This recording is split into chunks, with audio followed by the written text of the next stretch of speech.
Network management के बारे में। ठीक है। तो सबसे पहले तो हम ये बात करेंगे कि नेटवर्क मैनेजमेंट क्या होता है।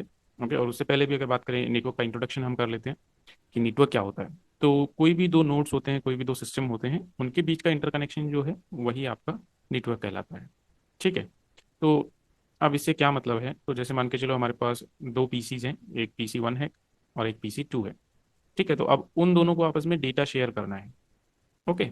सो डेटा शेयर करने के लिए उनके बीच में कोई ना कोई मीडियम होना चाहिए। तो नॉर्मली तो हम क्या करते थे कि हमारे पास जैसे फ्लॉपी डिस्क हो गया, CD DVD पेन ड्राइव हो गया, इनके थ्रू हम डेटा शेयर करते थे। लेकिन जब हम इनका यूज़ करते हैं तो दिक्कत क्या है कि पहला चीज़ इसमें टाइम बहुत लगता था। ठीक है। जैसे मान के चलो आपको 10 GB डेटा कॉपी करना है एक सिस्टम से दूसरे सिस्टम में, तो उसमें पहले आपको क्या करना पड़ेगा, अगर आपके पास पेन ड्राइव है तो आप डेटा लेके पहले अपनी पेन ड्राइव में कॉपी करेंगे, फिर उसको दूसरे सिस्टम पे लेके जाएंगे, फिर उसको दूसरे वाले सिस्टम में कॉपी करेंगे। तो इस प्रोसेस में टाइम बहुत लगता था।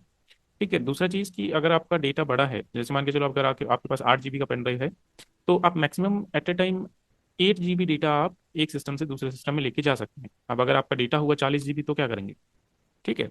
तो उस केस में या तो आप 4-5 बार उसको जाएंगे या फिर आपको 64 GB पे जाना पड़ेगा, तो आपका कॉस्ट भी ज़्यादा लगता था। ठीक है, टाइम तो लगता ही था, उसके साथ अगर आपका डेटा अमाउंट बड़ा है तो आपको कॉस्ट भी ज़्यादा पड़ता था। ठीक है। तो इसके लिए क्या किया गया, नेटवर्क डिज़ाइन किया गया। ठीक है। तो नेटवर्क से क्या होता है कि हम दो सिस्टम्स को कनेक्ट कर देते हैं कोई भी मीडियम से, चाहे वो वायर्ड मीडियम हो चाहे वायरलेस मीडियम हो। ठीक है, उसके थ्रू हम उन दोनों को कनेक्ट कर देते हैं। अब उससे क्या होगा, डेटा हमें जैसे पीसी से पेन ड्राइव में, पेन ड्राइव से पीसी में ऐसे कनेक्ट ना करके हमें कैसे, ऐसे ट्रांसफर ना करके डायरेक्ट वो केबल के थ्रू पहले सिस्टम से दूसरे सिस्टम में ट्रांसफर हो जाएगा। तो इससे एक तो आपका टाइम बचेगा। दूसरा, अब आपको चाहे 10 GB डेटा कॉपी करना है चाहे 100 GB करना है, कोई फर्क नहीं पड़ता, सेम केबल से आप कर सकते हैं। ठीक है। तो यहाँ पे आपकी एक बार की कॉस्ट लगती है केबल की और जो भी डिवाइसेस होती है नेटवर्क में उनके लिए, उसके बाद आपको कोई भी कॉस्ट यहाँ पे नहीं लगती है। ठीक है। तो ये बेनिफिट होता है आपके नेटवर्क का। तो इसलिए नेटवर्क डिजाइन किए गए। अब नेटवर्क मैनेजमेंट क्या होता है, तो नेटवर्क मैनेजमेंट बेसिकली एक प्रोसेस होती है जिसके हेल्प से आप क्या करते हैं, नेटवर्क्स को मैनेज करते हैं। ठीक है। तो अब नेटवर्क को मैनेज करने से क्या मतलब है, देखो कोई भी दो सिस्टम होती है, हमें किसी से भी बात करना होता है, जैसे मान के चलो आपको किसी से फोन पे बात करनी है, तो एक आइडेंटिटी तो आपको चाहिए ना। आप कुछ तो आप अपने फोन में डायल करेंगे तो नंबर भी डायल करेंगे ना, वो आइडेंटिटी है कि ये नंबर उस पर्सन का है। तो वो आइडेंटिटी हमें चाहिए। तो वो आइडेंटिटी हमारे नेटवर्क के केस में क्या होता है यहाँ पे, वो आपका IP एड्रेस होता है। ठीक है।